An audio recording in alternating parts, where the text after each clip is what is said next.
So whether you're navigating a career transition, you want to scale a business, or you're leading teams in finance, in tech, we offer structured development programs that help you to achieve measurable results at work. And we do this with the use of gamified learning tools, real life case studies that are tailored to the African market as well. And all of these things, it's not just learning theory, you also interact with facilitators. An example is, of course, what we're doing in today's class. We're bringing you expert facilitators who have deep domain specific knowledge in a key area like marketing, like sales, like finance. We bring people like that so you can learn from them, so you can gain from their insights, so you don't have to make the mistakes that they made. And that's what we do at Hardy Business School. All right. And of course, this webinar that we're running today is a taster from our Business Leadership Executive Program, which is a 9-week immersive learning experience that's tailored for driven professionals seeking to thrive in today's fast-paced business landscape. Participants from previous cohorts have been startup founders, a lot of finance professionals, people that are navigating career transitions, people that are looking to grow into managerial roles, or just emerging leaders or entrepreneurs that are seeking to transform their leadership potential and their business results. So this is a 9-week program that's entirely virtual, so you can take it from anywhere you are in the world. We've had people take it from Manchester in the UK. We've also had people take it from Anambra. So we've also had people, I believe, take it from Kano, from Kaduna, from Abuja. So it really doesn't matter where you are, you can take this program anywhere you are. You have 9 different courses over the 9 weeks. You interact with your cohort, with a faculty of facilitators, of experts as well. And there's 2 networking sessions that you also be exposed to. In those sessions, you just meet the rest of your cohort, you interact with them, you engage with them, you also complete a project together. So it's very, very interactive, okay? And there are some testimonials. I think I want to share some testimonials. We have a physical closing ceremony, which of course is optional. If you're in Lagos, you can attend that. But of course, we also took time to actually visit some of our participants who were in Abuja. And in the previous cohort, they were able to complete a CSR project for children in Makoko. They were able to give them a library with books. So that was also a fantastic thing that the previous cohort was able to achieve. So this really makes sure that you put those leadership skills that you are learning into practice in the real world and make a change, make a difference. That's something that the program really hopes to achieve. Now you hear some testimonials. I'm just going to stop the music so that we can hear some testimonials from people who were previously in the program. Adi gave everything to me, and I'm particularly so impressed that it wasn't just about self-development, but about leadership, business leadership, value creation, value addition, and sustainability. I didn't think it was going to be this great, really. If I'm going to be very sincere, this experience that I've had developed my leadership skills, because I am leading teams, whether it's my own business or someone else's. It has worked on my interpersonal skills, my emotional intelligence. My 3 top highlights, Hardy is definitely going to be one of them by the time I close the year. The Hardy program came at a very key time for me in my career journey, and I did like the fact that it was straight to the point. Key highlights for me were the personal effectiveness course, the emotional intelligence course, and I think one main thing I got from the course is the action. So you are motivated to act and to begin to do some of those things. So a lot of those things that we've learned along the way. For this training, this is what I learned. I wrote. I kept writing. When I'm reading in the night, I said, I'm not here for anything. I just want to learn. I want to change some things about myself. And being a technical person, it gets to a point in your career, it's not about the technicalities anymore. It's about the leadership. This Ade Business School touched every part.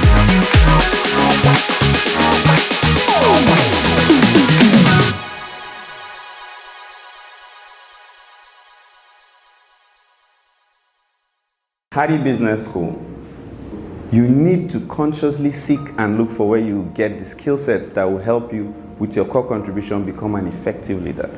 So it was in my radar. Anywhere I could see anything that would give me value for my money in terms of leadership, because everybody is doing leadership training everywhere, mentorship course and stuff. But a lot of it is just academic jargons, cut and paste, and then you do it and you don't know what you have learned, right? You just do and you finish. You can flag the certificates and you don't know what you have learned. I saw the advert of JayDee. I was impressed with the faculty, right? The quality of people that they had on the faculty in terms of diversity of skill sets, achievement and relevance in the industry. It was clear to me that if these people who are successful in their rights have agreed for their picture and their name to be associated with JayDee, then JayDee is not a pushover. JayDee is value for money, and I'm very happy that I've joined.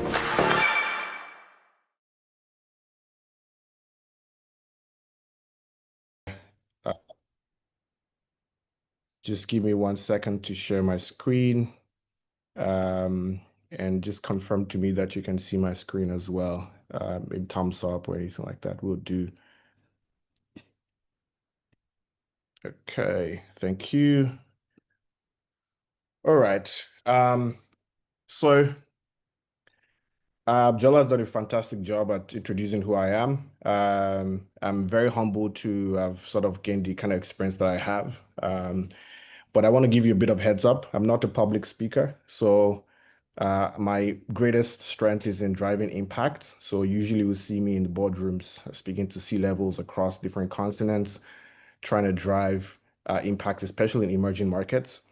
So, leave us to, if there are any questions, please, as I speak, just make sure that you have them written down, whether in the comment section or just have them at heart. Because the most part I'm excited about is actually the question and answers part, because in my line of work, there are a lot of questions, a lot of issues every single day. And that's sort of what I eat for breakfast, lunch, and dinner. So I'm very excited to receive your questions. Once you have them, I'll run you through a few things and we would have a very exciting time. I have had about 12 years of experience. Actually started in design. My first job was in uni, my second year. And when I left uni, I touched over 200 brands. And if you look at today, this is 12 years after, I give or take, I think I would have touched maybe over 2,000 brands and businesses. 40% of those will be what you target as international businesses. I tried to put together a few logos when I was preparing this yesterday, but maybe this is where I could, before I got tired. But the number of brands, you could see a lot of international organizations here. So the reason why I'm saying that is because just to know that, whatever I'm telling you in every sense of, humility is such great diversity of experience, right? Across multiple partners. So I'm not just speaking to you about just digital. I do have experience with traditional media as well, design, technology, and sales. All right. So like kind of mentioned all of this. I'll go to the next slide. Just to talk a bit about my company. Aleph is in 140 plus countries globally. We represent some of the biggest media platforms, Meta, Google, X, think about it. Serving 22,000 businesses and over 3 billion consumers. All right.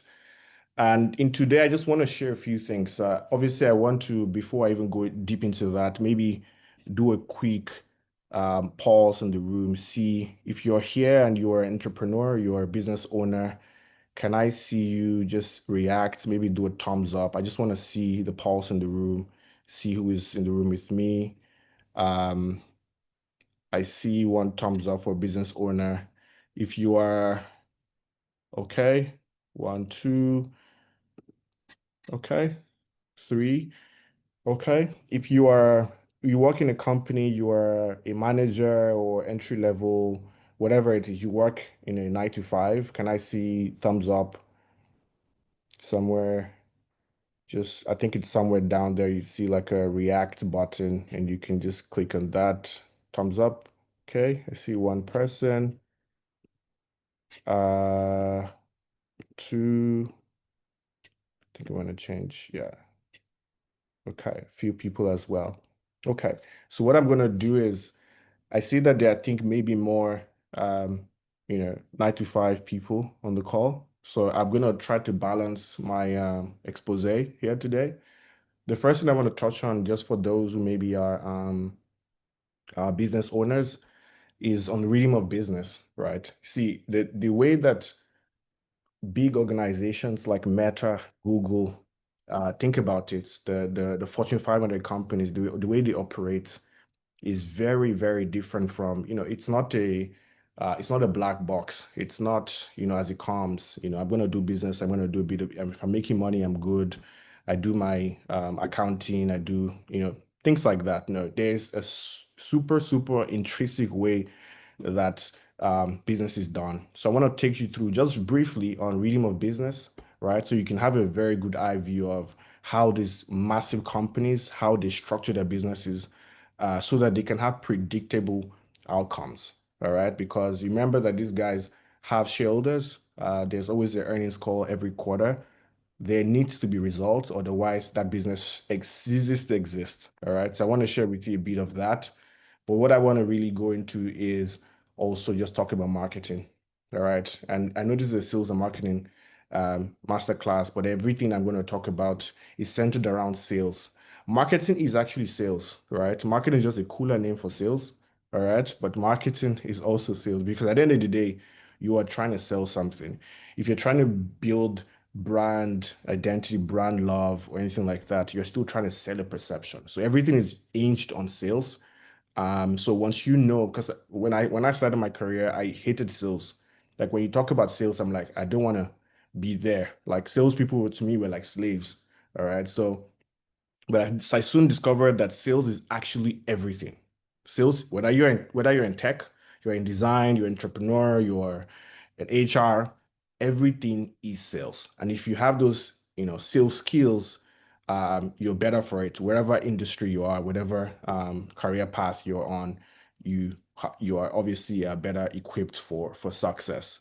I also just want to mention that some of the things I'm talking about today, I would speak on it on a very surface level, just because we don't have enough time. There is, like Jola had mentioned, there is a business leadership exec, program that is, that's a 9-week intensive program that will focus really on each of these pillars, right? Talk about emotional intelligence, strategy and finance, things like that.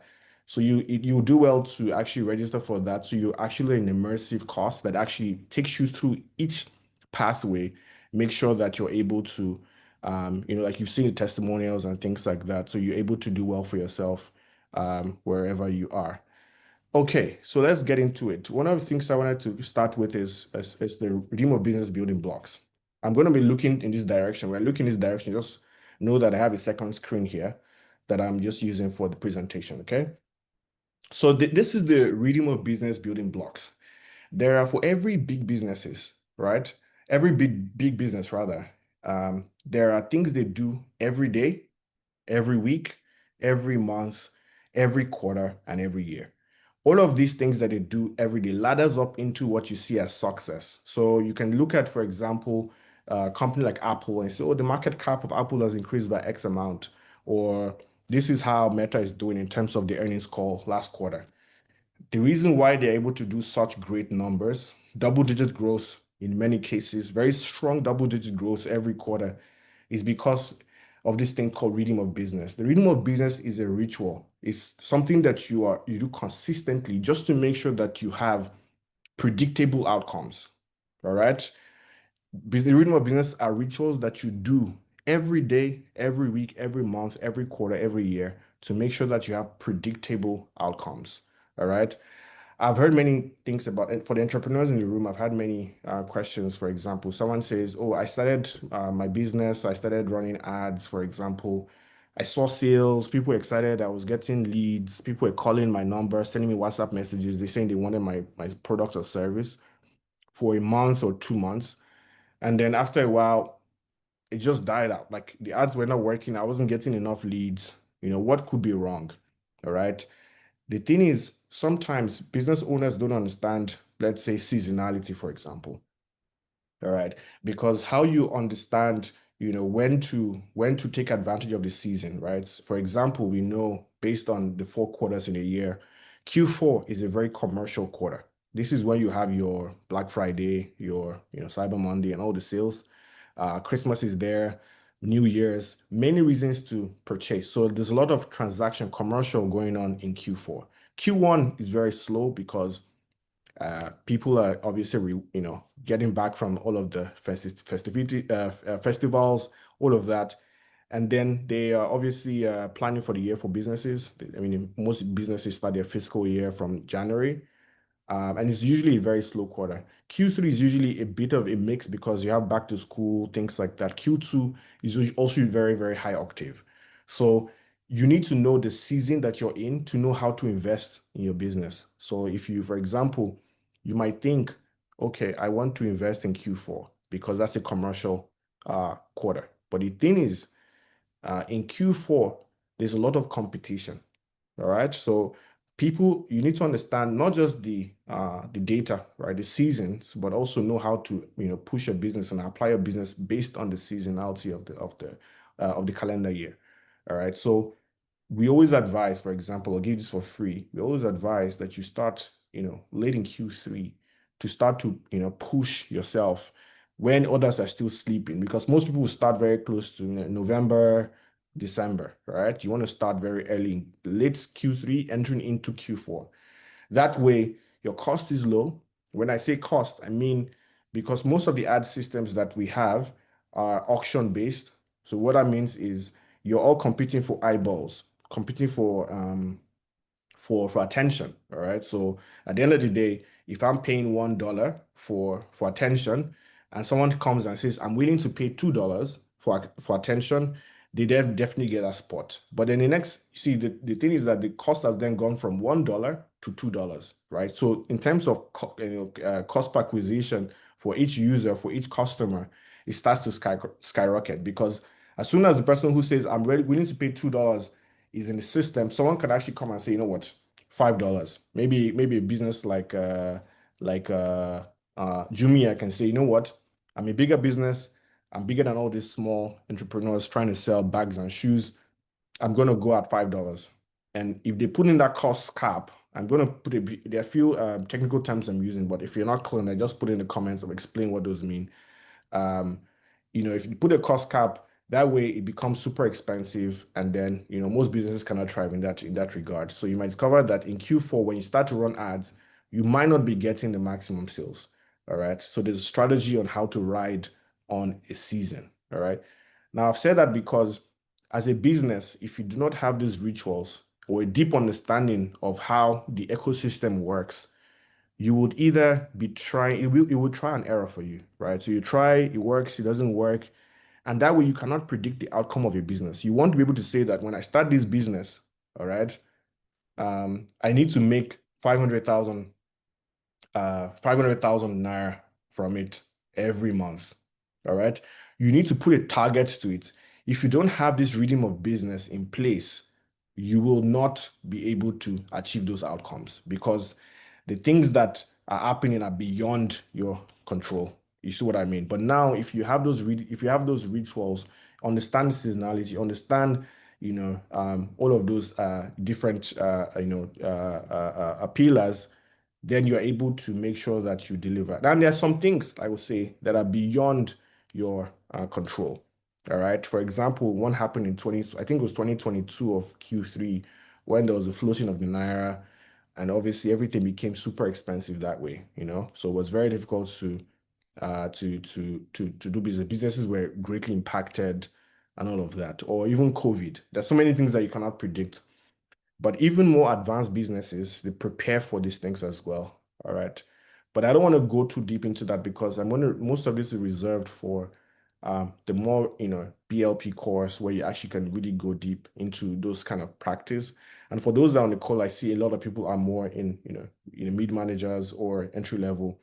So I'm gonna, maybe touch a bit on one thing because this thing I'm going to talk about now, I think is very important. Why? Because a lot of times people do business based on, passion, which is good. You do business based on passion. You do business based on what you're seeing around. It could be a trend, right? People are selling bags and shoes, and it seems to be working. Or people are doing real estate. I can try real estate as well. There are many things that people you see around, and it's like it seems to be making money, and you try to jump into that. But you see, the problem is that a lot of people don't do, what I call, their due diligence, right? In trying to understand what is the product market fit. Like, is there a market for this product? And it's not enough to know if there's a market for this product because you have to look at the size of the market. You see what I mean? If I'm selling bags and shoes, sorry, I keep using bags and shoes because that's what I see most times, right? If I start selling fashion items and all of that, how many people can I really sell my fashion items to? If there are 200 million people in Nigeria, right? Will I be relevant to all of them with my fashion items? The answer would be definitely no, because there are even many other players who are playing in that space. All right. So you need to understand, is there a product market fit? And the way to do that is to start small. Do your own, if it's a business that is very CapEx heavy, you need to, let's say you're exporting agricultural products or things like that. You want to obviously, be able to understand if there's a market there before you go and invest 30 million naira, 50 million naira in a business that obviously might not do well. So you want to do your basic things like your surveys or your market research, just to make sure that you get the details correctly before you then go all in. All right. But if you're doing something very soft touch, you can, friends and family is a very good way to start. If it's like, fashion or, very simple things, simple kind of businesses. Do friends and family, do some quick, feedback and do some, your MVP, build your MVP, do that feedback loop and you're able to improve your product, see that, okay, this makes sense. People actually need these products, and then you scale. The reason why I'm saying this is because marketing is not a magic wand, right? People say like, oh, I'm doing this, I'm gonna put marketing and it's gonna do well. No, marketing basically just helps you to amplify that good product or that good service that you have. So if you have a bad product, which is possible, right? Marketing would quickly expose how bad that product is, and you can quickly go up and quickly come down. All right. So it's very important for you to understand that, see, at the bottom of it, my business has to make sense, right? The unit economics has to make sense. Otherwise, I can put $1 million behind a bad product and I'll get a $1 million loss. You see what I mean? So very, very important. I'm going to move very quickly, and I was going to touch a bit on one important thing, which is crafting your value proposition. All right. Because at the end of the day, you see, like I mentioned, if you are in a business where there are a lot of competition, you need to make sure that what you are selling, right, you can map it to those who need it and they can understand what you are doing very clearly. All right. These things are rudimentary parts of marketing, because if you don't get this, correctly and clearly, you can do an amazing ad, and it's not clear what you do. It's not clear what value it adds to the customer. It doesn't clear what pain it alleviates or what gain it gives to the customer. And the customer can even look at your ad, love the ad, but never take action. All right. So I wanted to touch on this just a little bit. All right. Just so that you get the fundamental, the basal, critical things that needs to be in place before you even start thinking marketing. Right. Because I don't want you to go with this marketing and go and try everything I've said. And then before you know it, you're like, this thing's not working. You have to have a product that is good. Let me give you a very good example. Even if you're a content creator, all right, if you decide you want to promote some of your posts, right, to give it more eyeballs, the best way to do it is you need to look at what is doing well organically. So Meta, TikTok, all these platforms have an algorithm in place that essentially helps you to scale your audience as soon as you make a post, for example. So let's say you have 1,000 followers, right? You make a post, the post is shown to about 20% of your audience at the very first time, right? Based on how they interact with your post, whether it's relevant, whether it's quality, all of those things, based on that ranking system, the algorithm can then suggest your content to more of your followers. All right. If it's not good, then nobody's gonna see that post. So you might have 1,000 followers, but then you get 21 likes, or maybe even worse, 3 likes, right? And that's because the algorithm has basically said we don't think this is gonna be good for all our users. So we're gonna cap it. And some people call it shadow banning, whatever it is. We cap it and make sure that it doesn't, embarrass you any further. You see what I mean? So that is a way. I'm just pivoting a way to say that this is how you need to look at your business as well. You want to expose it to a small audience, and based on the reaction, the feedback of that audience, you can then decide to expose it to more people. Otherwise, see, I'll give you an example.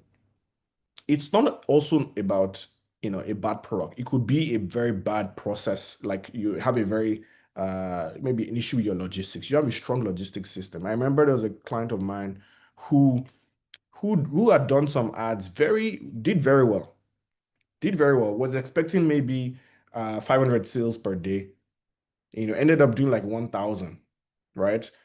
But did not have a system to deliver those products. All right. So at the end of the day, that impacted the business negatively. So some positive results can impact you negatively if you're not prepared for it. So imagine people order your products and you're supposed to deliver in 7 days, and 1 month later you cannot deliver because you are not prepared for that result. You see what I mean? So that's why it's very important. And for people that are in technology, for example, you understand that you have to do a lot of tests in your system, because your system integrity is very important as well. Like you might start a product, let's say it's a social media platform or it's an app, right? And then because you and your brother and your family members are using the app, everything looking very good. As soon as you launch it and put it in Play Store or Apple Store, and it goes into the main domain, and people start to download and start using it at the same time, and it starts breaking, right? It starts to crash and things like that, because there was not proper testing, right? So it's very important, like just sounding this alarm, that it's very important for you to make sure that at the very, very least, your product is solid, and then marketing would amplify what you've done. You see what I mean? So I'm going to quickly run through, like I said, your value proposition is obviously in your statement and intent, showing of obviously what's your company's brand, consumers, by telling them what the company stands for, how it operates, why you deserve, their business, all of that. It has to be clear, specific outcomes. Points of differentiation is very important, especially when you have a lot of competition. All right. For example, if you are a fintech, which is very common, everybody has a fintech now, right? If you're a fintech and you're trying to differentiate, your differential, for example, like OPay, for example, differential is you get it really quickly. It's very fast. All right. You can use Face ID. Like the points of differentiation, I can say, you know what, I will use OPay because I feel like, number one, maybe everybody has it. So whether it's the malam that is selling suya, or it's the person, the Uber guy or the Bolt guy, everyone has OPay. So if I enter a ride and I use UBA, or for any I apologize if I mention any brands, not for any heel, for any for any bad reason, right? I'm just using examples. Or I could say Stripe, right? Whatever the bank you use, if you're gonna send that money to the driver is not gonna receive it maybe until 30 minutes later, and obviously that delays you, or but if you know that a person has OPay, I have OPay, it will go instantly. That's a point of differentiation. This is where you can then, that's something you can market. You see what I mean? So you must know exactly what differentiates me from, everyone else. Okay. And then I looked at a few steps to look at. I could share this after the webinar as well, so you can take a look. Your business model canvas, how you design your value proposition. You look at, for example, what are the pains, customer pains. People are maybe, for example, what can I say? I'll give you an example actually for Uber Eats. This was a good one we did for Uber Eats. Uber Eats, for example, discovered that people didn't want to necessarily download another app, right? This is a very common problem, right? People didn't want to download another app. There's Uber app and there's Uber Eats app. It's very interesting. So they discovered that how can we do it such a way that people can place orders from their Facebook Messenger, all right? And in this case, it could be WhatsApp as well. So just using business messaging to drive, ease, because all of a sudden I'm on WhatsApp. That's where I'm chatting with my friends and family, my boyfriend, my girlfriend, wherever it is. And then I'm like, I need to, maybe the girlfriend says, please, can you order for me some pizza or something like that, right? And then right there on WhatsApp, you can place the order without having to download an app or go to the app and all that, all the whole process. So your pain is, I'm trying to make sure that it is easy, right, for people to place an order. And that could be where your value proposition is, ease of placing an order. All right. Many people have, for example, you have WhatsApp for business, right? I'm sure a lot of entrepreneurs have WhatsApp for business accounts, right? There are other ways to make sure that it's seamless, using obviously automation, using chatbots and things like that. There are many ways, and that could be a point of differentiation. Many banks, I think it was maybe a few years ago, 5 years ago, possibly, a lot of banks started to advertise, their chatbots, and things like that. Some people also, I think there was a time when USSD was a very big thing. There was star 737 for JT Bank and all of that. Those are points of differentiation. Those are things that you use, to differentiate yourself from competition. You see what I mean?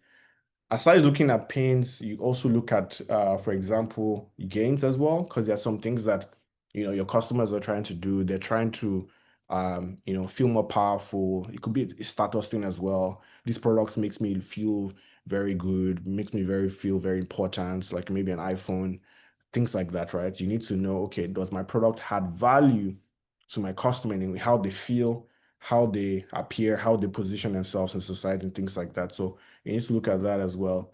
And then obviously a few things here and there. I want to move very quickly to marketing, all right? And the way I want to start is to look at the evolution of marketing, right? And I'll start this way. Back then, I would say maybe roughly, maybe I might not know exact timelines, maybe like 10 years ago, not even 10 years, maybe 20 plus years ago, your newspapers were the biggest form of media, right? Newspapers were your Punch, your whatever it is, this day, all of the newspapers. But the problem at the time was that, newspapers, you only see what they want you to see, all right? So you go on the first page and they talk about, let's say it's what's happening in politics, and there's one on finance and all of that. And everything you read is what the newspaper business or whatever wants you to read, all right? You have no control of what content is on that newspaper, right?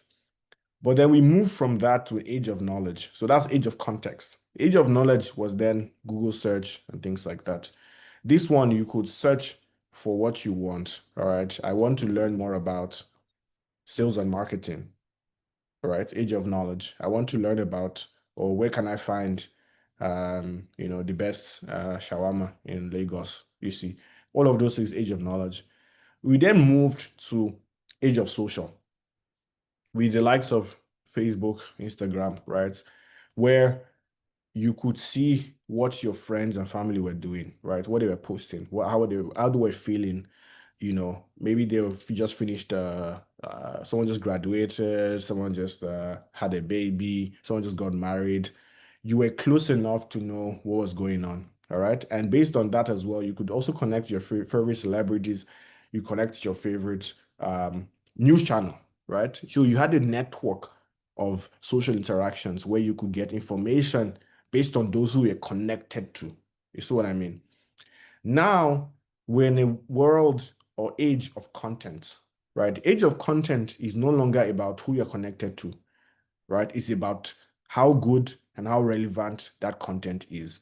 If you go on TikTok now, you know there's a For You page, right? That For You shows you personalization at scale, right? So the system has learned you and knows exactly what content you will like, what products you will like. And see, this is the pinnacle of, ease, right? I remember there was a time I would go for different meetings and I would talking to different stakeholders across different companies, and they would always bring a particular question. They would say, for example, yesterday I was telling my friend, I was just talking to my friend about shoes. And I opened Instagram and I started seeing ads for shoes, right? That is insane personalization. The one that even blew my mind was someone saying that they were thinking about something. They were just thinking. They are literally thinking in their head, and they could see an ad for it almost immediately when they opened a social media app. That are they tracking my thoughts and things like that? See, it's so personalization is now the key thing, right? So which means that also you don't like I'm not saying things that I'm not relevant to me. Like I mentioned, all of these things is possible. All of these different generational media platforms, it's possible you see something you're not interested in. I mean, how many people buy newspapers and half of the things they are not relevant to them? You see what I mean? But now you are seeing only things that are relevant to you. You're seeing products that are relevant to you. You're seeing, you're even connecting with content that's relevant to you, for example. What does that do for you as a business owner or as a mid-level manager, what have you? See, it also shows that especially for TikTok, that it's easy for you to break new talents or break new brands on TikTok, right? Or in some cases, Instagram, right? And what that means is if you're on TikTok, for example, and you post your business, right? You might have maybe 50 followers. If your content is good enough, you can actually have 1 million views on that product, right? That is now the generation we're in. That's the level we are in now. So you have to be very, very, careful and pay very, very good attention to your content. It's an age of content now. Content, they say is king, but right now it's even beyond a king. This content is now a kingmaker, if I say it that way, right? Content is everything, right? And I'm going to take you through why content is king. Now, this is a bit of, I'm just very careful of time because I really want to, want everyone to ask questions so that I can answer. But I just wanted to take you through, if you're a business owner here, or maybe they just hired you as a social media manager, you're a freelancer, please make sure that when in this age that we're in of AI and all of the things that we have, digital marketing is no longer an afterthought.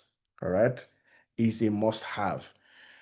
I mean, there's still some businesses that are going around, they're just starting, but they're doing billboards. That could be the greatest mistake ever, right? Why? Because digital allows you to, really do things, like I mentioned here, timing, cost, channels, measurement, focus. It allows you to do things really quickly, all right? Allows you to do things, you can easily, test and learn, right? If you run an ad, for example, and it's not working after 48 hours, you can pull your budget and try something else. But if you've done a billboard where you spend 30 million, right, and they've printed the banner, they've housed the billboard, you have to wait till the end of your money, right? So it makes no sense for anyone in this generation, with all of the things that's happening in technology and all of that, to have this as a focal point. Traditional media is still very important. Don't get me wrong, it's very important. It has its place, but you need to make sure that as a new age business, all of that, you need to leverage digital. And that's why I put this right there. And I wanted to touch a bit on some of the marketing channels, because this is not just about social media. There are many channels to drive very good performance for your marketing, right? And many of you might know this, right? So I'm not going to touch too much on it. Search engine marketing, paid social, email marketing, affiliate marketing, programmatic, native mobile content. So these are different channels that you can leverage. I wanted to talk a bit about some global marketing trends, but I'm going to just really skim on top of that. AI and automation, right? You need to leverage the power of, I remember I was listening to a podcast by Susan Lee, who is the CFO for Meta just recently.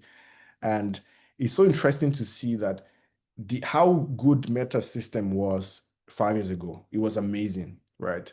But right now with AI, it's insane the level of accuracy. There's something we call advanced match rates for e-commerce businesses, right? And the idea of it is you can have a custom audience, right? Sorry if this is above you, just listen to what I'm saying. You have a custom audience, and this custom audience could be your customer list, right? You have a few people who have done business with you before, right? You have their name, their phone number, their email address, right? You want to drive them to make repeat purchases, right? That's what you're trying to do. All you have to do is to take that list, right? Upload it into your ads manager, which is what you use to run ads on Meta, right? And it will target those people. It knows those people and can find those people and target those people with your product. All right. Now that's one leg. Then there's also lookalike audiences, which I won't get into. But this custom audience, right? Sometimes the system would not get it right because, of course, someone can register with, similar details, right? There are many confusions that could happen, right? But before you would see like a match rate of, let's say, 80%, which is good enough. Right now, a match rate is 99.9, which is that if you put in some details, it would land. There is no mistaking, right? Because it doesn't just pull the phone numbers, it pulls different signals, right? To make sure that they can find you. If I say I want to target, for example, Emeka Lewis, I can see Emeka Lewis or Simon Peter, for example. If I want to target you on Facebook, I will get you, right? I just hope that this technology is not used for like missile, UACs and stuff like that. No, because it's so precise and so super accurate. So in the world of AI and automation, it's a better time to use digital, right? Use these channels for your marketing. All right. We talked about this privacy first marketing. I won't go too much into that. Video content, I will touch on that later. Social commerce, which we kind of talked about a bit, which is how to use social media, for example, to do your e-commerce. Like give an example of Uber Eats, right? That's another strategy that you can look at.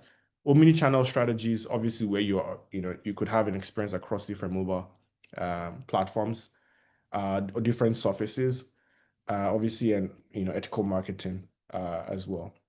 I want to play a quick video for you, and I'll speak after that.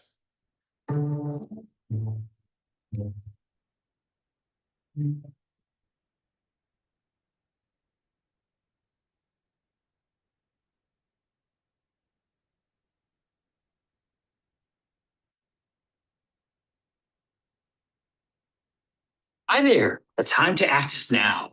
Warm, white, sandy beaches and clear blue water is one click away. I booked this vacation on the website yesterday. You sent me a confirmation email. I did what now? Can't believe we're going to the beach. This is fantastic. Hey, do you maybe want to book a second one? Let's keep this momentum going.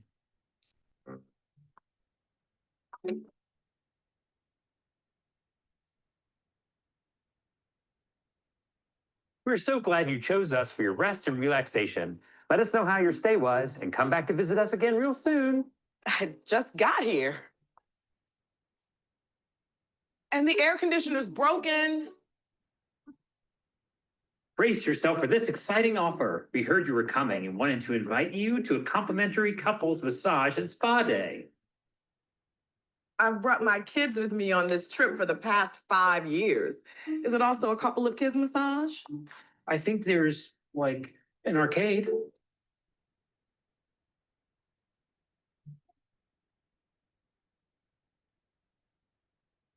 How was the trip? I got blindsided by hidden fees, no air conditioning, and your incessant emails stressed me out.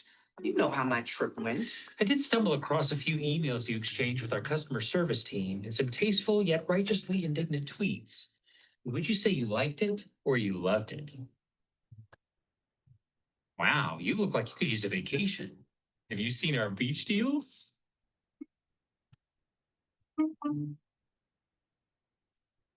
So, sorry, I need to move from here. Yeah, so basically, I mean, the video basically tells you how it's very easy for you to just miss the old plot, right? Because the world that we live in now, you need to know your cost. There are solutions and tools that allows you to know them at every touch point. So when a client is in the prospecting stage, for example, the kind of communication they're receiving is accurate and relevant to where they are on that funnel. And when they're, for example, in the consideration stage, or when they're in the conversion or loyalty stage, the communication, the approach, the strategy is specific, all right? And you can imagine how annoying it could be where you are pissed at a particular business, right? Maybe they, for example, they were very late on your delivery or the product was broken, right? If instead of offering you, let's say, free credits for your next order and things like that, they're telling you, can you rate us? Are we not amazing? Like, there are just many ways you can actually, miss the mark. But you see, the idea of marketing is there are many tools that you could leverage. Like I mentioned, all these things come in, your email marketing, your social media, all of those things come hand in hand. You must know where your customer is, right? On what stage of the funnel they are in. In fact, even when you do your social media strategy, when you're running ads, for example, you need to know who your customer is, right? Who am I trying to attract? Am I trying to get, repeat purchases? Am I doing a retargeting campaign? Or am I doing more brand? Or am I doing even prospecting? You see what I mean? So it's very important to know and not just abuse the tools, and you obviously not get results. It's going to just be an entire waste. Obviously, this is more on digital maturity. And again, you don't need to do all of this at once, right? For me, I think like just looking at, people in the room, you can do it one step at a time. What you could be doing at the moment could be email marketing, depending on what product you have. What might be relevant for you might be maybe you have a community you're building, right? Community, a very siloed, specific audience, right? And your channel is email marketing. Well and good, all right? Keep at it, and then okay, now the next stage is to plug in some social media ads or even social media communities like Facebook communities, for example, right? Just know exactly what channel you need to launch. Like someone said, yes, like, yeah, exactly, one channel at a time. All right. And then because you don't even have the bandwidth as a small business to run all of this at the same time, so if you do all of it, I know people start businesses, I see this all the time. They're like, I need to build a website and I need to open Facebook, Instagram, Twitter, all this at the same time, right? So they create all of these things at the same time, and half of those pages are empty with nothing relevant going on there. Or they do this cross posting where you post the same thing across board, and that is just a recipe for disaster. I'll tell you that for free. All right. So if you're doing that, please, you need to to rethink that strategy. So very important for you to know how to approach the right strategy for in terms of marketing maturity. There are a few pillars I wanted to talk about. One is data insights. So again, a lot of these tools that you use give you a lot of insights. All right. You need to know how to use those insights. If you are like you're doing let's say you're in fintech, for example, I mean, since they're all over the place, right? If you're in fintech, for example, you need to know what your data is telling you, right? Who are the people I'm attracting, all right? What are they doing on the app? Are they doing more card transactions? Are they doing more deposits? For example, you would see for like OPay, for example, a lot of people use OPay for what? For expense transactions. Like I want to quickly pay for something small, right? and they still keep bulk of their money in the banks. Why? Because of trust, right? They believe they trust the bigger banks more than they trust, maybe OPay or any of the other guys, PalmPay and the likes. So what those brands would then do based on that data is to say, how do we build trust? You see what I mean? So they are using that data, based on what's happening, right, to then enrich their strategy. So their focus would then be, how do I build trust? For the bigger banks, it could be relevance, right? So you have to be able to look at the data, be able to generate insights for it. Because the idea of running ads or even doing marketing in the first place is to be able to, generate a lot of data that you can then use to enrich your strategy, going forward.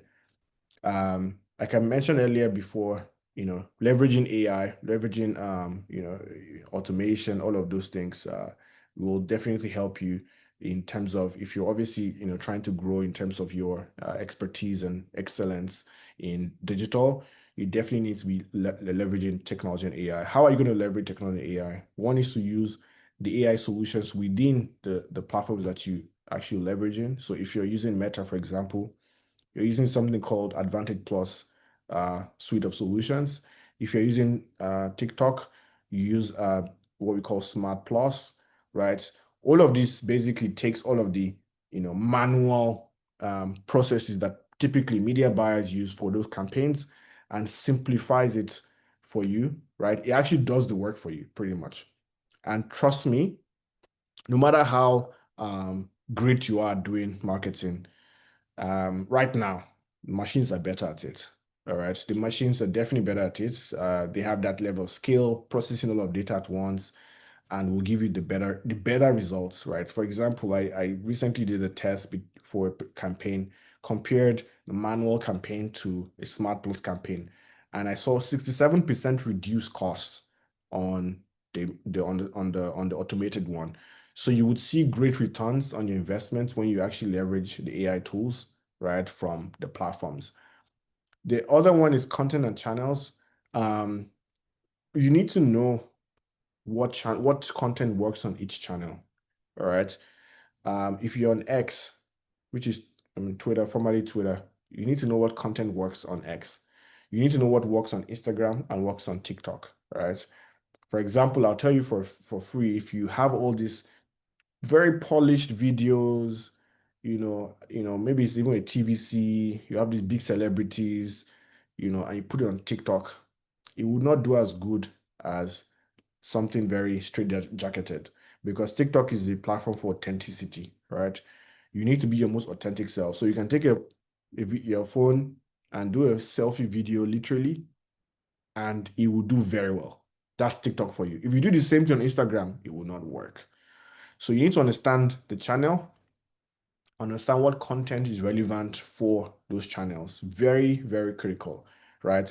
Again, like I said, this is in terms of digital maturity. It's not something you need to do all at once, stepwisely. So when you're looking at TikTok as a channel, make sure you come and show up correctly on the platform. Because again, to be honest, how you show up matters. If you show up the wrong way and the system sees that this particular brand is not relevant, right? Based on the content, it's not being scaled. That's why people see that, oh, they are shadow banned. It's because the system has tagged you as, no, this particular brand is not coming correct, it's not doing the right things. And you see platforms will prioritize their user experience over monetization. Is what I mean. So if for example, I'm running ads, obviously when you run ads on the platforms make money, right? But if the ads are getting people to be irritated, because for example, if I go on Instagram, for example, and I'm trying to just connect and look at what's going on, I'm seeing too many ads that are just so annoying, they're irrelevant to me, they are low quality, they are terrible. I'm just gonna be like, man, I'm just gonna close this app. And that's not good for Instagram, right? So Instagram would only prioritize content that is even gets people more excited, gets people to stay on the app, to use the app more and more, right? So that's why there's a lot of focus on the creator ecosystem, right? So we have creator partners who work with all of the influencers, all the content creators, and empowers them to use the platform even better and even more, because those are the guys that actually keep you guys glued on the platform. All right. So it's very important for you to get content right so that you can stay relevant on the platform, get the best out of the platform, and obviously very, very important not to abuse those tools. Very important thing as well is measurement optimization. This one is quite deep because a lot of people don't understand how to measure the success of their efforts on marketing, right? Some people would see, okay, I put in 5,000 naira in ads. I saw 2 sales. All right. It's very important to know what led to the sale, what ad, what exactly, because some people run different channels at the same time, and some people run different ads at the same time. You need to know what led to what, and that's very important to for you to put certain tools in place, tools like what we call MMPs, mobile measurement partners, or you integrate your pixel, for example, for but any of those platforms as well, so that what you're doing on the ads manager and what is happening on your landing pages or your app, the 2 platforms are talking to each other, right? And then you're able to attribute correctly, right, what's happening. And the interesting thing is that if if Facebook or Instagram or TikTok can see what's happening, it would optimize based on that result. So if it knows that people in this age group are taking more action on your product, maybe buy your product, then it will optimize more on that demography or that sort of interest points, right? So it's very important if you are running ads, for example, or you're doing marketing and you're not connecting, you're not talking to each other, then you would not be getting the best out of. I mean, trust me, it means that your campaigns are running blind. All right. So imagine walking on the expressway without closing your eyes. That's how it looks, right? You're just spending money. The system does not know what success looks like. It doesn't know who bought what. It doesn't know how much they bought, what time they bought, where they bought. It doesn't know all this information. You're running blind. But as soon as you give the system all this access to access all this data, my goodness, it's like on steroids. All of a sudden, your performance is super, super better in terms of lower cost. Because remember, you're paying for every success, right, that you see, which is whether it's purchase, whether it's downloads, whatever it is, right? So you're paying lesser for it because the platform will reward you with lower costs when obviously you are hitting your targets. Because what it means is that, let me paint this picture before I start to go to question and answers. If Wale needs a shoe and you run your ad such a way that Wale actually gets a shoe, right? The platform is happy because Wale is a customer of Instagram, a user of Instagram, and found a solution on Instagram, which means that it will continue to be on Instagram to see more relevant things. So Meta will reward you by giving you a lower cost for that acquisition, for that sale. But if Wale needs a shoe and you show him a dress, right? There was no transaction happened. You're going to pay more because because you pretty much, there was no match. You see what I mean? So it's very important that you put these metrics in place, put these tools in place, these integrations in place to make sure that the systems are talking to each other, and then you see results at the lower cost, higher volume. Okay. I didn't want to go too deep into the technical details, but I hope someone got something from that. Also, I mean, just this illustration basically just shows you that, and I would look at this as well, is that people think that people just see your ad and they just buy. No. People see your ad and then they go and eat amala. All right. After they finish eating amala, they watch Netflix. And after watching Netflix, they go to church. They do many things, right? So they could see your ad and forget about it. In fact, they could see your ad and see another ad somewhere else. that then makes them take that action. So they saw you selling very beautiful necklace, right? And they were like, this necklace, I think I want to buy this necklace, but let me see. They just get distracted. Someone calls them on the phone, something goes wrong, right? They leave there. All of a sudden, they are browsing on TikTok or something like that, and they see someone else selling a beautiful necklace, and they buy that necklace, but they didn't buy from you. You see what I mean? So the purchase part is very, very complex. People are on multiple devices. They're on their phone, they're on their TV, they're on their laptop. They see many things during their day, right? In their ATM, on the ATM, they see a billboard, they see a TVC, many things calling for everyone's attention, right? And the most important thing is that you need to know how to be in very critical touch points of your user, all right? So that's why it's very important to diversify. You can't just be on Instagram, right? As you grow, like I said, this is about digital maturity. You've run ads for a while. You've seen some success on Instagram. You know that, for example, people on Instagram some of them are going to go to TikTok. There are some that never go to TikTok. There are some that go to X. All right. There are some that is on Google. So you need to make sure that your marketing, is diversified. You have a very, very diversified channel mix. All right. So that it's better when you've probably seen this a lot, right? You see a YouTube video, amazing video running ad, and you're like, oh, nice. Then you go on Instagram, you see that ad again, right? And it reinforces your, okay, maybe then you convert, or you can convert later on. But because there are so many surfaces that, they keep reminding you, they keep, being in your face, then you take the action. Very, very important for that to be part of your strategy. Okay. So the journey to purchase is not a straight one. People see your product, they are looking for, can I find it cheaper? You see what I mean? See, when you design a very strong sales journey, you will be able to win really quickly and really effectively. Why? Because if I know, right, I'm telling the system that, see, this is what I want, and someone has gone and then all of a sudden they're looking for a cheaper version. The next ad they should see from me, right, could be offering them 20% off, right? You've seen this product, you're looking for a cheaper version, and there's a way you can actually set up your system in a way that you can then retarget people who have seen your product but not taking action, right? Which means that they're probably in exploratory stage. You can use some keywords, whether they're saying cheaper or using some specific keywords, and then you show them and say, okay, oh yeah, okay. You know how people do this thing, and again, all these lessons are from regular day-to-day brick and mortar way of selling.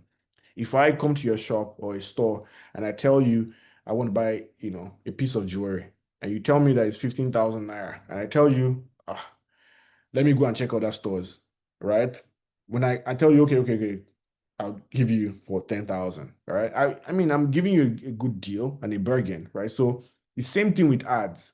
You can call them back and say, okay, so I know you saw my ad, but you didn't take action. Now this is 20% off, giving it to you at a cheaper price. And then they convert.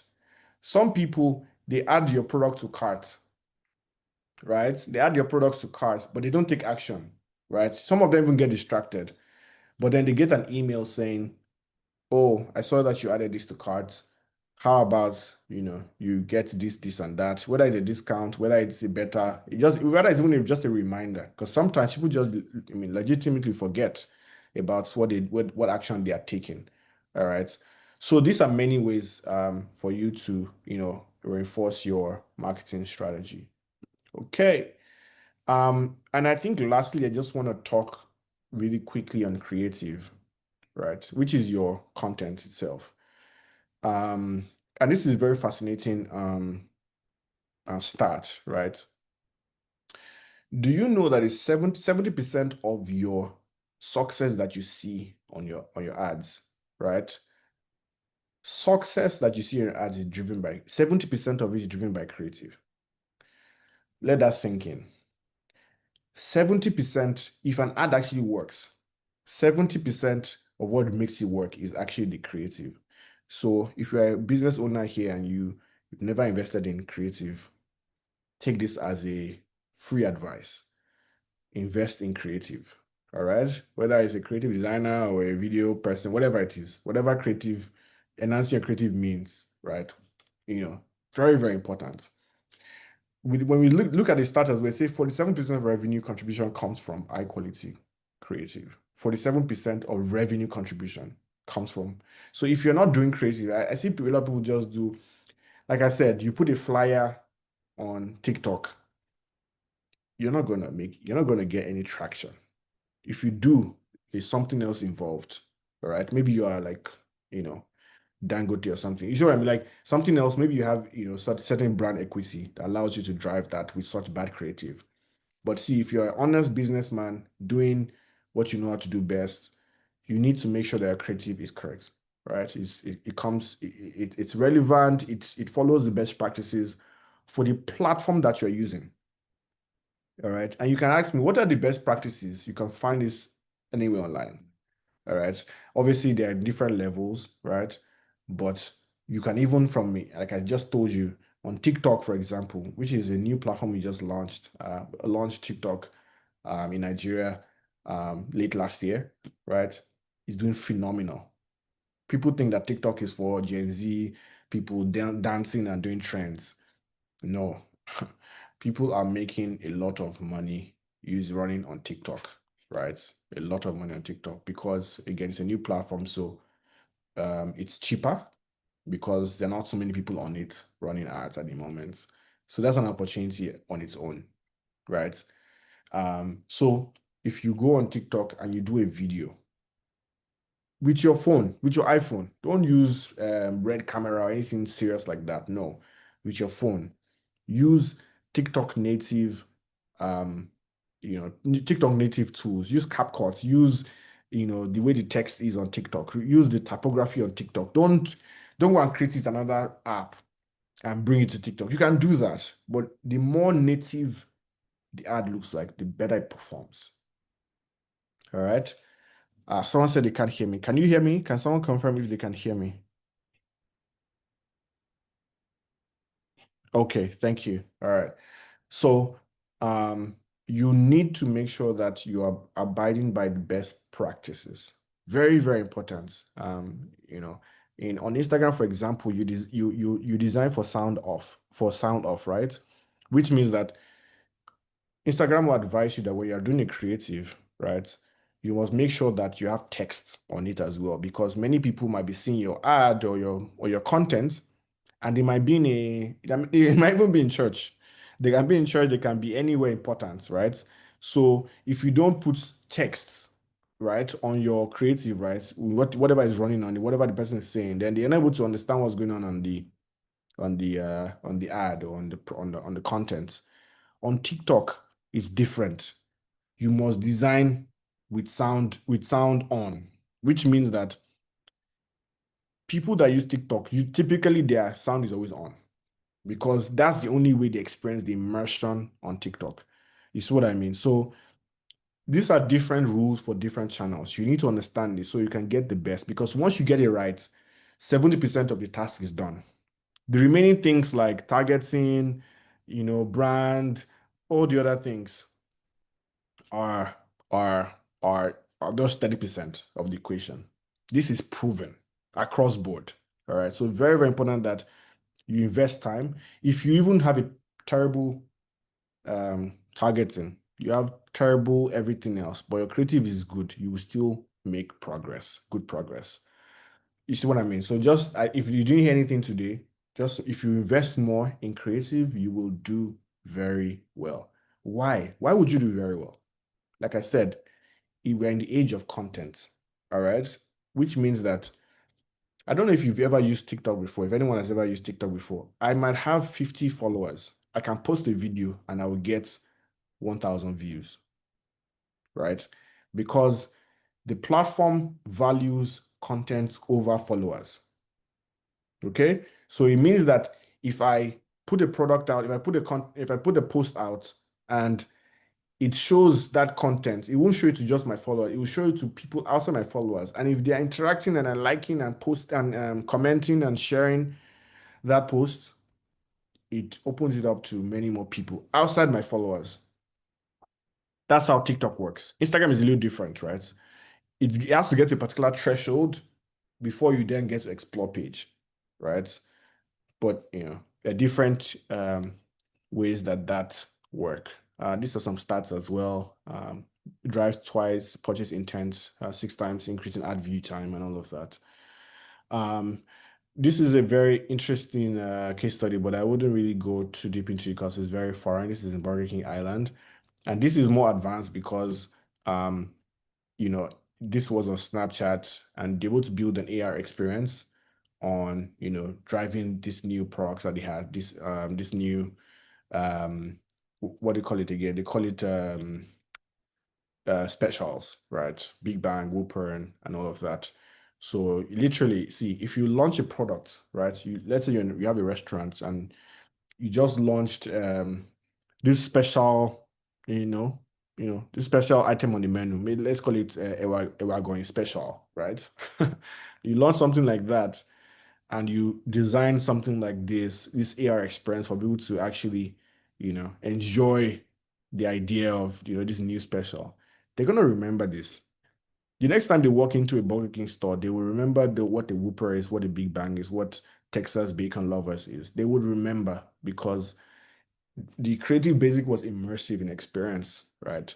So again, I'm not going to go too deep, into all of this, but just to show you a sneak peek on the importance of creative and how diverse creative could be. Like I said, I touched on Instagram and TikTok. On Snapchat, this is how you need to show up as a brand. You need to, be immersive, AR experiences, filters, interactive, gamified stuff. That's what people on Snapchat love. You see what I mean? So different channels have their best practices, and if you follow those, 70% of the job is done. All right. Take that as the the major thing from this masterclass. All right. If you've been doing it wrong before, you've always been big on, oh, I want to make sure that my targeting is this. I want to make sure that this is that. Very important aspects. If you're not focused on creative, you've been doing it wrong. You need to start with creative, hone your creative, and then every other thing, make sure that bullet point checklist is done, and you will see very, very significant results there. Last thing I want to say is that what gets measured gets improved. Again, that's the advantage of being a master at this. You must know how to measure the outcomes of your campaigns, of your efforts on digital. If you cannot measure it, you cannot improve it. If you cannot measure it, in fact, like I said, the system is giving you, it's not giving you the best of its results. All right. So it's very important for you to know how to measure the results. You need to know what your click-through rate means, what your CPA means, the cost per acquisition, your cost per purchase. You need to know what it means when you have a CPM of $0.5. What does that mean? All right. You need to know where your traffic is coming from, and are you properly telling the system, connecting those systems together to talk to each other? Very, very important. You need to know how to use, if you can, you can take some courses on Google Analytics and even just understand what's happening on your landing pages on your website and things like that. Very, very important. And I think I would stop here and go into question and answers. I would like to hear your questions specifically, and I can really, double down and double click on those questions. Thank you.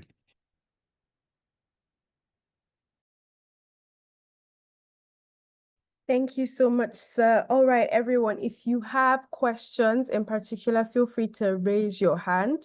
You can also type questions on the chat.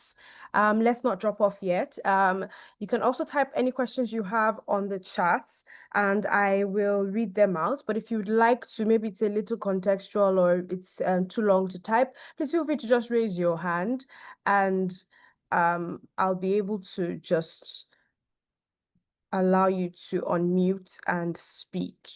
I think I've made it so everyone can unmute if they need to, but if you have a particular question, please raise your hands. Just raise your hand in Zoom so that we can give you the floor. All right, Samuel.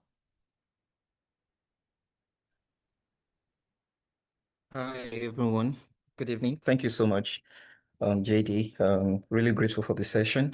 I mean, I was my notes. I'm just going through my notes, like so much wisdom. So I have a couple of questions, but I know I won't be able to ask everything. So I'll do all to contact you maybe after this call and all. But I think I'll just ask maybe like two essential ones. I think I need direct answer right now. So.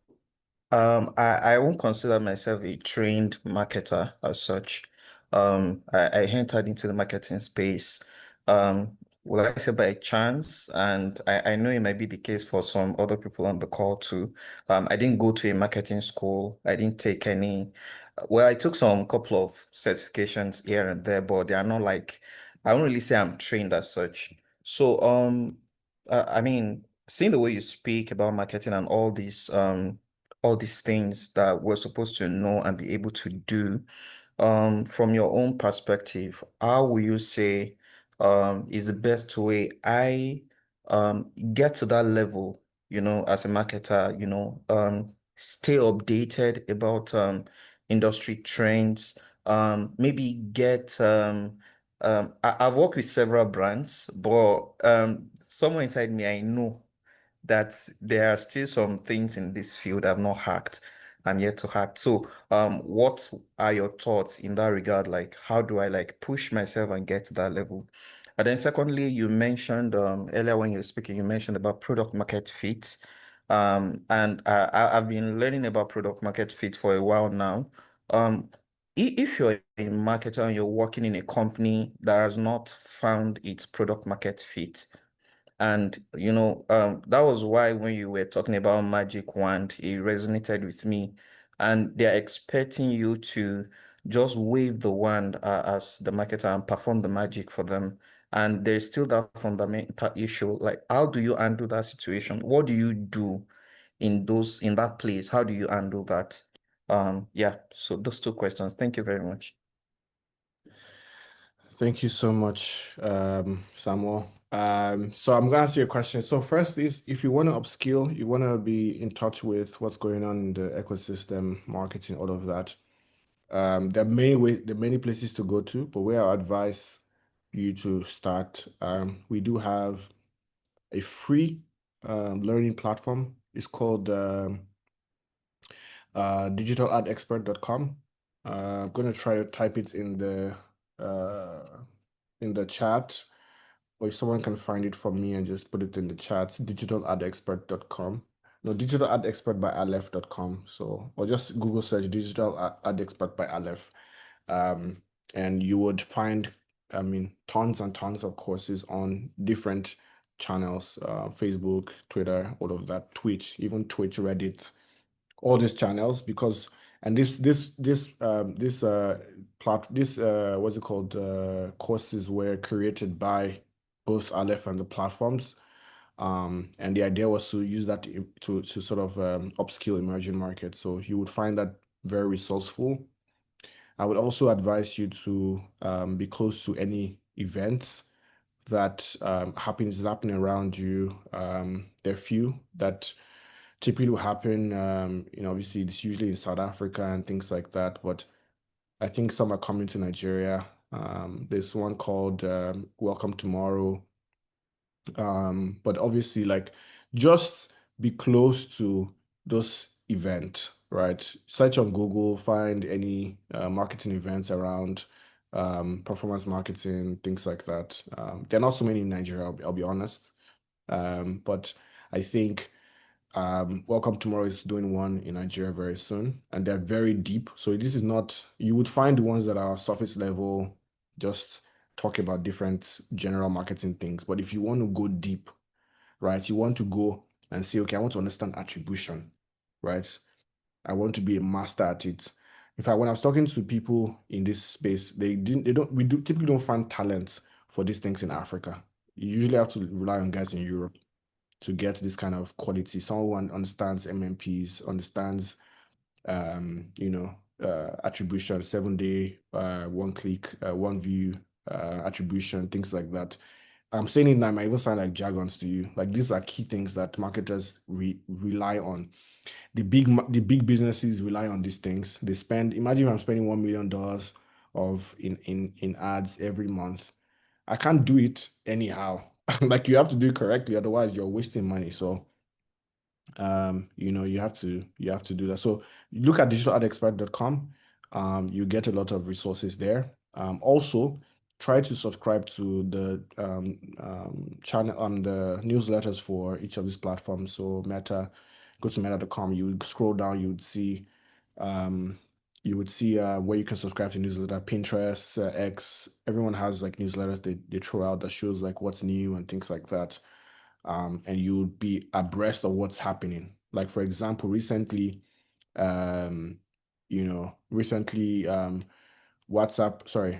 Meta launched ads on Threads.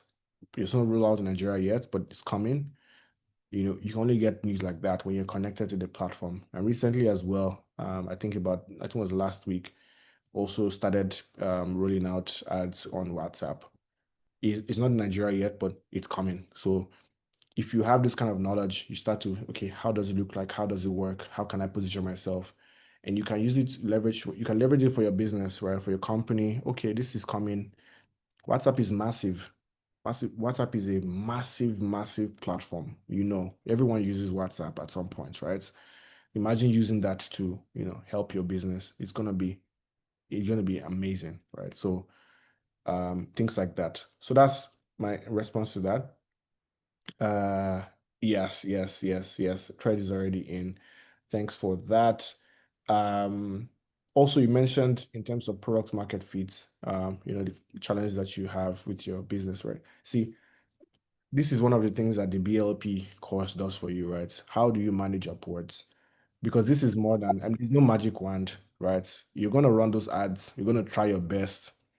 But if the product is broken, if there's no fit, if that is not solved, marketing cannot fix that. That's a business problem, right? Marketing cannot fix it. So you need to sign up for this BLP course, for example, understand emotional intelligence, how to manage upwards, how do you present this case to your leaders in such a way that they trust you and can listen to you and make those decisions. So say, you know what, let's do it. Let's launch a market research and really, really fix this thing. And then your marketing will flourish. Then they give you a target of bring in 500 people, 1,000 people, 1 million people.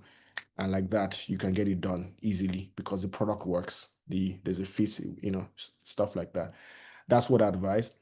I would add a layer to that to say that you can actually try to also, understand product market fit using actually digital tools as well. So you can launch a campaign to understand what is like the people do wait lists, for example. If you're interested in the product, jump on a wait list. You can use digital channels to also drive that traction. And for example, you discover that. So for example, we launched a product one time, I think 2 years ago. We're a big company, right? So we spent $200 running those ads, and I think we got about 3,000 app downloads. I mean, it's unprecedented results. You see what I mean? So it told us that we had not even fully launched the product in itself, right? We're just driving people to download and, just kind of wait out for the product to actually fully launch.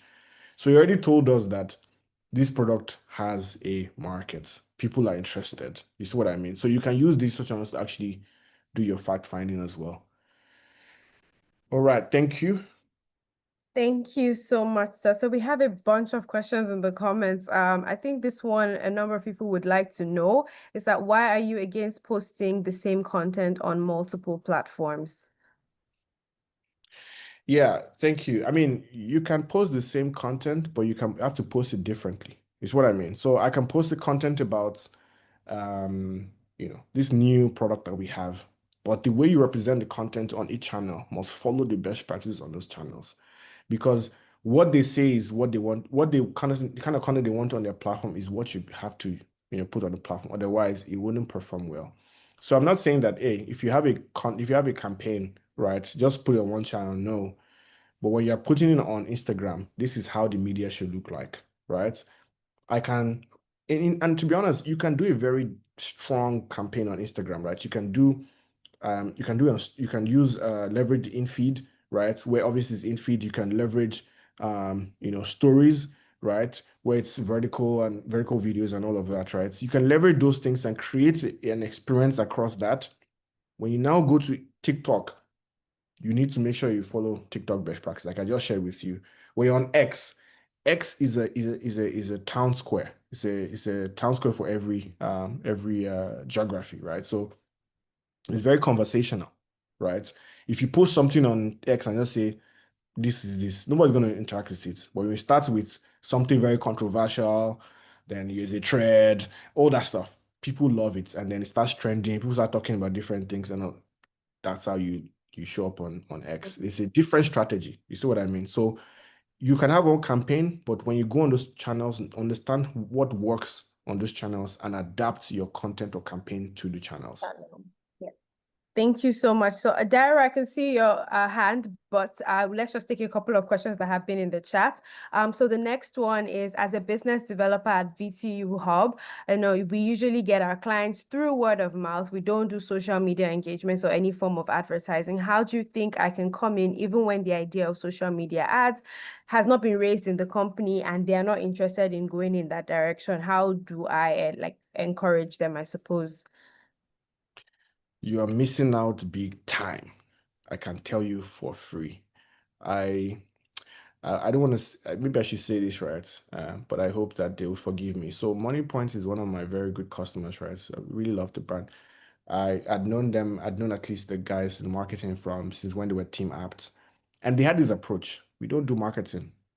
We do word of mouth, we're on the ground. They had agents on the ground, massive results, right? With agents on the ground, and the business was doing very well, right? But I said, listen, you are missing out on digital. Now they're one of my biggest customers, I'll tell you. Because now they see the value. When they tasted it, they were like, my goodness. So people think that when you're a B2B business, for example, or something like that, like we don't need social media. But the people that you are targeting, the businesses you are targeting, they are not business entities. They are people inside the businesses running the businesses, right? So you need to influence them as well, right? So how do I target entrepreneurs? How do I target small business owners? How do I even target, the CEO of MTN in Nigeria?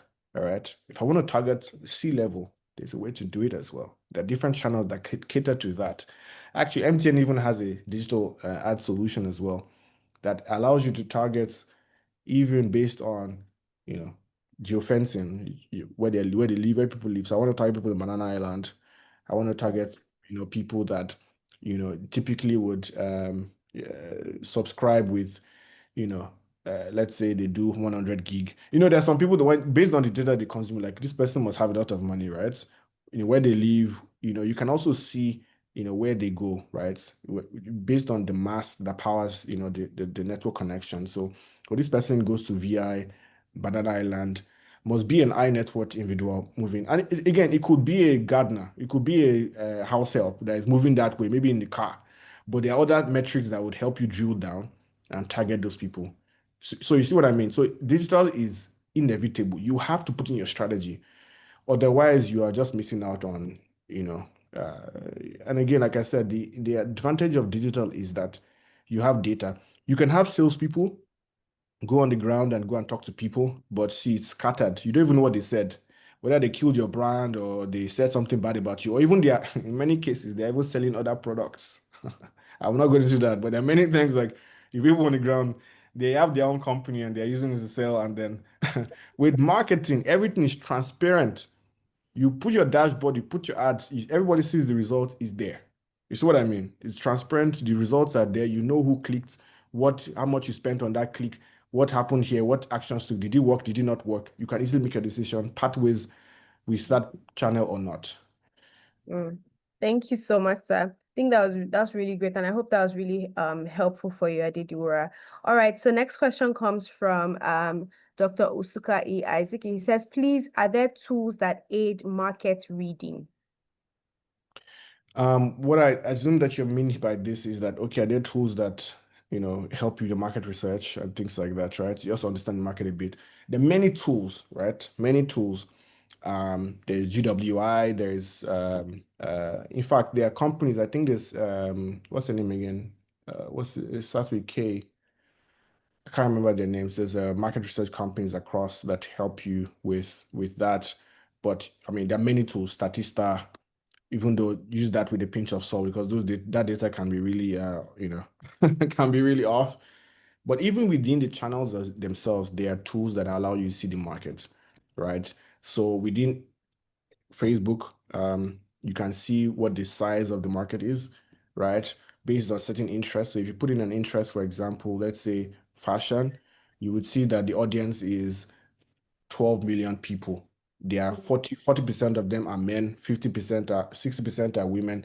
So okay, is my product relevant to women or men? All of that. You can see that within the ads managers, right? Within the tools themselves. We also have things called trends. There's TikTok trends, there's Google Trends.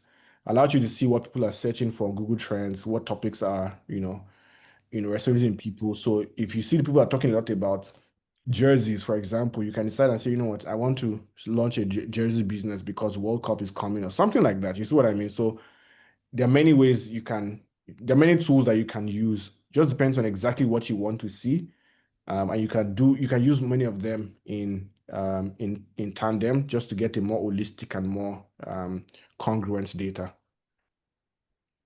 Okay, thank you so much. So another question really quickly would be, for a service or consulting business that targets business leaders of older demographics, maybe 60 years and above, what are your recommendations based off, your experience as to how to properly leverage high quality creatives as well as best platform recommendations when engaging this demography? I think the question is really just because it's 60 years and above and maybe they're not the most social media savvy people.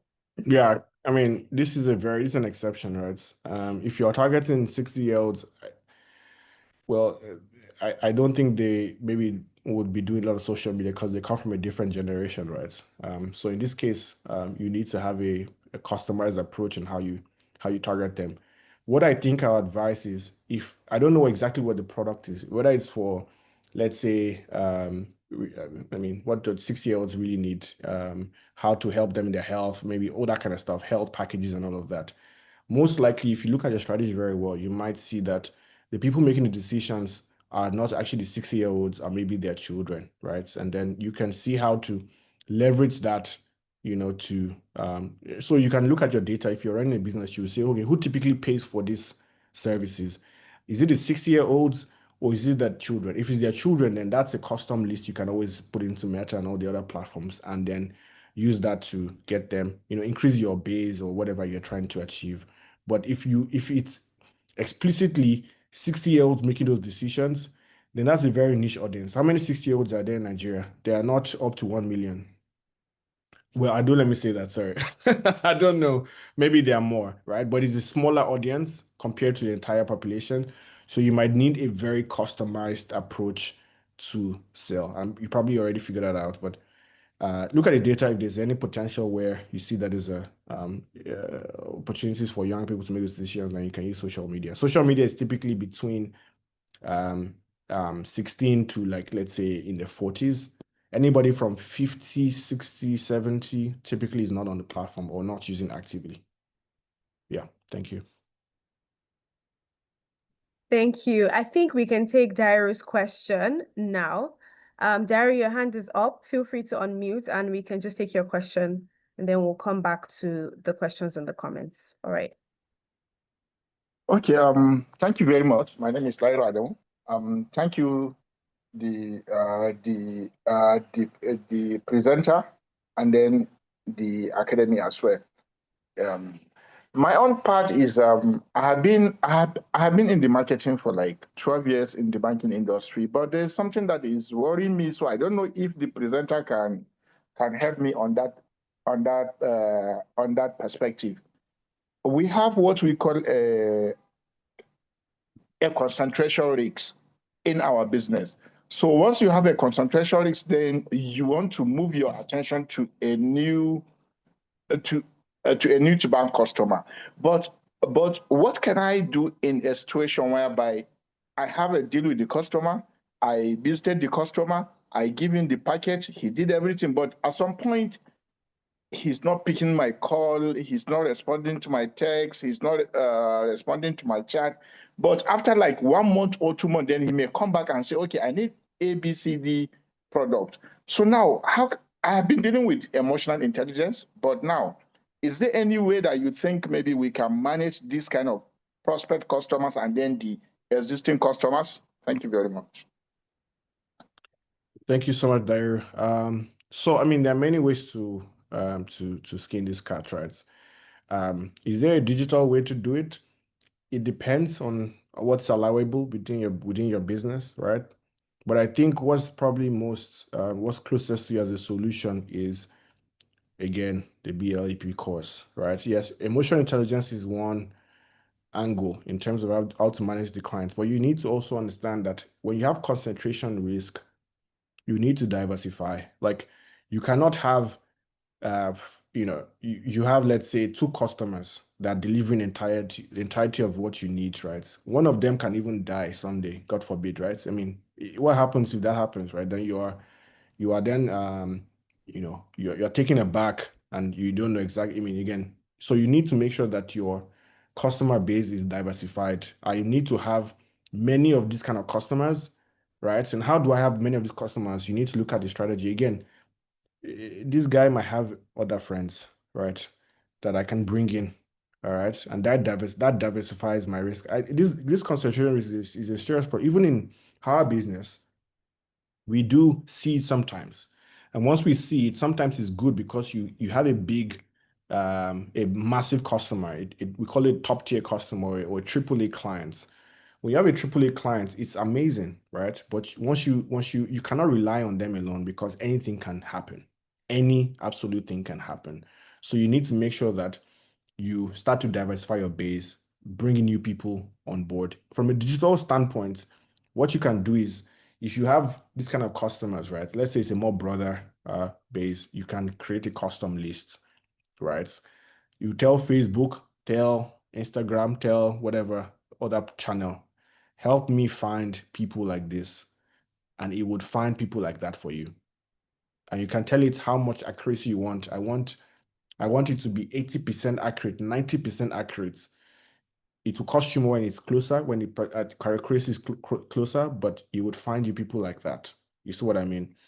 But you can apply the same thing even if it's more an organic conversation, right? So whether it's, sir, how are you doing? Yeah, any of your friends, you do a small referral campaign, we're going to give you 20%. I don't know. I don't know what's allowed in your business. It's a bank, so banks are very stringent, I understand. But just take the thinking is what's most important. And I think, again, like I said, these are some of the things I believe that ADEO covers in terms of empowering you as a manager, growing your career, just arming you with the tools to be better, succeed at your business, and things like that. All right. Thank you very much. I appreciate it. You're welcome, sir. Thank you so much. I think a couple of more questions as we round off. This is a good one. As digital marketing saturates, what other strategies must modern sales teams adopt to stay competitive? Sorry, can you come again? Sorry, So it's as digital marketing saturates, what other strategies must modern sales teams adopt to stay competitive? Well, I'm trying to understand what you mean by digital marketing saturates. Are you talking about how a sales team can use other channels aside digital marketing? Or are you saying that digital marketing is saturated in the sense that it's no longer working as much? Like, I need to understand the context, but if you're not able to share more context, what I would say is this. There are many ways to diversify the strategy, right? It's like you can look at, for example, what new channels are there? Like, channels are opening up every now and then, right? So you might say, for example, there's something called ad load on platforms. So ad load on Instagram right now is maybe about 80%, which means that every time you scroll, let's say every 6 posts you see, or maybe every 3 posts you see an ad. That's an ad load. Like, it's showing that there's a lot of saturation. There are many people advertising, whether it's small, 500 naira, one is 1 million, whatever it is. A lot of people are there. So you want to leverage channels that are new, right? There's Pinterest, for example. Pinterest, we launched Pinterest last year. It's not saturated. Not a lot of people know that it's a channel they can use. So it's a virgin territory for you to then, okay, I want to go in all here where not a lot of people are. You want to look at even other, like even Spotify, right? You want to leverage Spotify. If it's unique, if it's relevant to your audience, you want to leverage those kind of new channels, right? If you are then saying that, well, I think digital marketing itself, I'm trying to look at something outside of that, then, well, I think there are many things still coming up, right? There are many things look at what you're trying to achieve. If you're trying to achieve scale, you definitely need social media. But if your business is maybe three clients would help you meet your targets. There's some businesses like that you just need 3 people. All right. Then you can look at a more different sales strategy. Maybe leverage email marketing, leverage even one-on-one, right? Go and join Ikoyi Club and be part of and play golf. Maybe join a golf club or something. That's a sales strategy. I hope you know. It's a sales strategy. So whatever works for you. But I wanted to keep this conversation more on a social digital marketing angle. Okay. So I think final one we'll take is what marketing strategy or tools would you recommend for a HMO company? HMO is typically B2B. Yeah, HMO is typically B2B. Yes. So again, look at the channels that you can activate for that, right? I would think about, let's say, an AXA Mansa. This is the guys I use, for example. Your strategy could be, I don't know, it could be even be a referrals, an affiliate marketing. It could be affiliate marketing, right? Where, for example, I think the guys that really hacked this thing were more on the guys using these payroll softwares, right? Which is very B2B, right? So the idea really is, how can I break into niche networks, right? If I am able to connect to a founder, can I give them a discount if they find me another founder, right? Who pretty much will need an HMO, right? So if for example, I'm in a launch pad, let's say it's YC, right? Y Combinator, and I'm getting 50% off. You're giving 50% off for founders, right? When they bring you someone, that's a sales strategy, right? And again, I'm just giving that as an example. There are many other ways to look at it, right? How do I because again, trust me, word of mouth or one-to-one is the most effective, because you leverage the influence of the party to influence another person, which is very strong.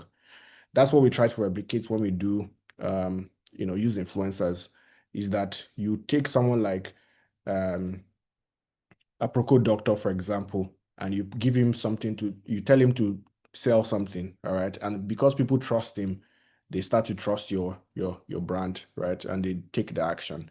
So you can leverage, like what I said, but also try to find channels that maybe specifically could be LinkedIn for you. It could be LinkedIn, right? Where you know that, okay, there are many businesses.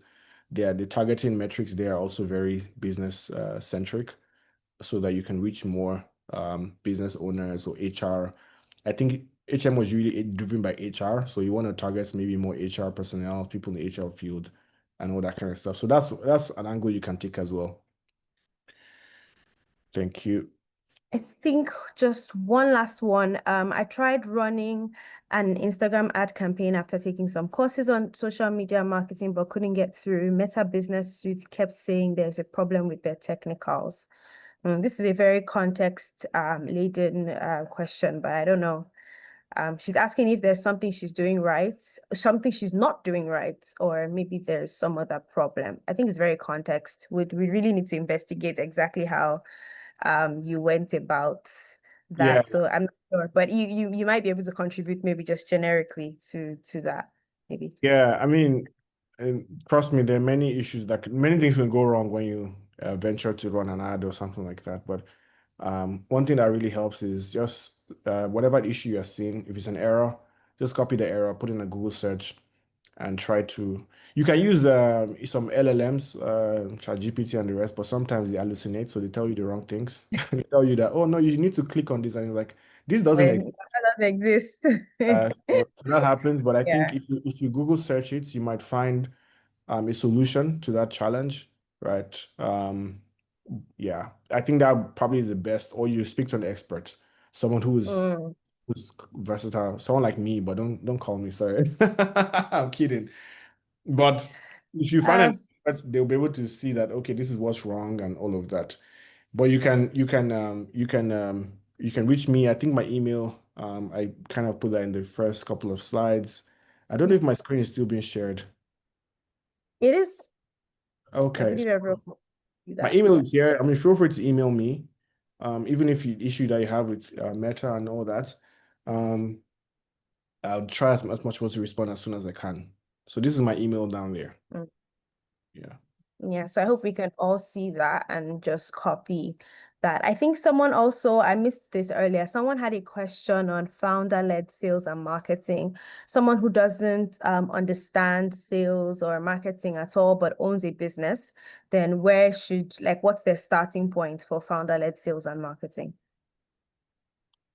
Well, I don't know if Adi has any courses on this, but I'm sure that Funny enough, we do. We actually have a digital marketing course. I'll find the link and paste it before the end of this call. Yeah. Thank you actually for reminding. So Yeah. yes, that can actually be a really great starting point. Absolutely. If you're a founder and you don't have any experience with sales and marketing, my goodness, you need to, because trust me, except you have a co-founder who is very strong there, then you're good. But if you don't, you need to get your hands dirty in that regard. If you don't know sales, you cannot make money. I used to think that, oh, what does Mark Zuckerberg do? What does all these C-level guys, Boss Tang or Susan Lee or even the big guys, like the big guys in the big organizations, what do they do? Like, do they just build products? You see someone who's very good at building like products, very good technical wise. When you become a CEO or you become a C-level, you're no longer coding. Like, that's not your job. You're running the business. Majority of if you see anybody who maybe a Meta, or you see someone like Perez, a card who is regional director for Africa, you see all these big guys, right? The directors in Google, Meta, all of them are salespeople. At the core of what they do, they can come to you in an event and they wear the Meta glasses and they are doing dancing and all of that. That's not their KPI. Their KPI is not to do events. It's part of what they do. They do all this, all that stuff, right? All the glam stuff. But at the core of it, you're a salesperson because you need to drive the business. So if you're a founder, sales is sort of like your most important thing, because you can hire any other person. You can hire people for tech, you can hire people for marketing, but see, nobody can sell your product just the way you will. So if you don't know how to do it, please get upskill yourself in it so that you can do very well. And they don't houst you. You know how these founders, like, you build a company to a level, you get investors and they houst you out. Please make sure you do that so you have a long-term business. Yeah. Amazing. Thank you. I think that is all of the questions that we can take at this time. But I'm just mind blown. Thank you so much, JayDee. This has been, hey, value for you, and it's free. Oh, you guys are joined. And you people were gatekeeping because some of you did not share the links, but it's fine. It's fine. Thank you so much, sir. It was amazing to have you with us. I know a number of people have asked for the slides and the recordings. We will make sure to provide that in the coming days after this call. call. So please let's show our appreciation to Mr. Nosonya. Thank you so much, sir. This was an amazing session. Thank you. We learned so much.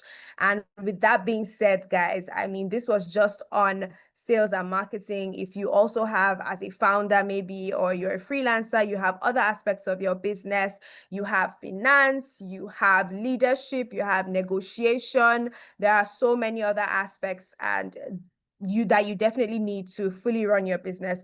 And that's why, you know, we are inviting you to sign up for the Business Leadership Executive Program. Trust me, on that program, you get to meet so many different business leaders, and you get to meet a lot of facilitators over the course of 9 weeks that will really just train you on all of these aspects. Let me share so that we can see that.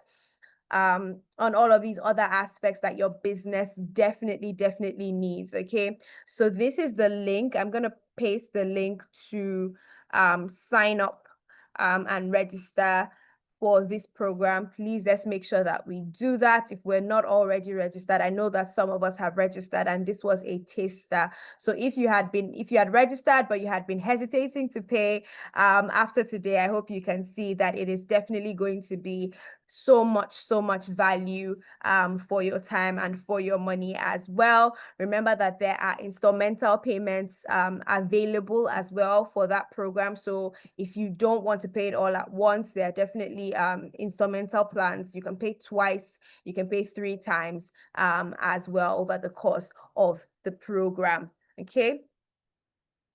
So the link for the BLEP program is on the chat. Make sure you click on it and make sure you register. We are only a couple of days. I believe we're less than 15 days away from the start of the program on the 5th of July, and registration will close next week, Friday. So make sure that you register and you pay to secure your slot on the program. Over the next 9 weeks, those who join will be learning core modules to sharpen their foundational skills around personal effectiveness, emotional intelligence. You also be learning leadership and innovation, things around disruptive leadership, critical thinking, design thinking, just to improve your problem-solving skills. And then you'll be mastering strategic business leadership. You'll be learning about negotiation. You'll be learning about finance. You'll be learning how to fund your startup if you run a startup, or how to raise funding for your business as well. These are things that we cover in the program. Okay. And you'll also be learning about finance, just understanding financial concepts as well. So all of these are available on the Business Leadership Executive Program. So please make sure that you click the link to apply. Let me just drop the application link as well. And for those of you that have, of course, applied, the link to pay should be in your emails. Make sure that you click on that to secure your slots today. Yeah, as at least before registration runs out by next week, Friday. All right, thank you so much, everyone. And once again, thank you to our facilitator today, Mr. Jesude Onosoya. It was amazing having you with us. Now, if anyone has maybe any questions about the Business Leadership Executive Program, I will be able to take your questions. Mr. Simon is asking if 3 installments are available. Yes, there are 3 installments of 145,000 naira are available for you to pay as an instrumental plan, if that is what you would prefer. Any other questions? Do we have any questions regarding the Business Leadership Program? Any questions? If we have any questions that we'd like to ask, that would be really good. All right, so just before we drop off, if we are able, are any of us able, we can just turn on our videos so that we can just take a quick picture. Let's just turn on our videos and take a quick picture with our facilitator for today. Thank you, everyone. Amazing. So let's just turn on our cameras and we'll just take a quick video. Okay. Just a quick picture, guys. Those of us that can turn on our cameras, let's just do that. Thank you so much. Okay, amazing, amazing. So I'm just going to close all of these sides so that I can take the photo once we are ready. I want to see our smiles, guys. Let's smile. More, I'm waiting for more cameras though. More cameras. Please, let's turn on our cameras. Okay. And I can see some of our alumni from BLEP are also here, which is really, really amazing. Are we ready? On the count of 3, I think we're just going to do digital marketing and then just take the photo. All right. Count of 3. 1, 2, 3. Digital marketing. And just take. All right. Let's take a couple more with everyone else on the other screens. All right. 1, 2, 3, go. Digital marketing. All right. Thank you, everyone. Thank you so much for joining. I hope that you had an amazing time and we hope to see you on the Business Leadership Executive Program. Okay? Thank you, thank you, thank you, everyone. Have an amazing weekend. Enjoy the rest of your weekend. Bye.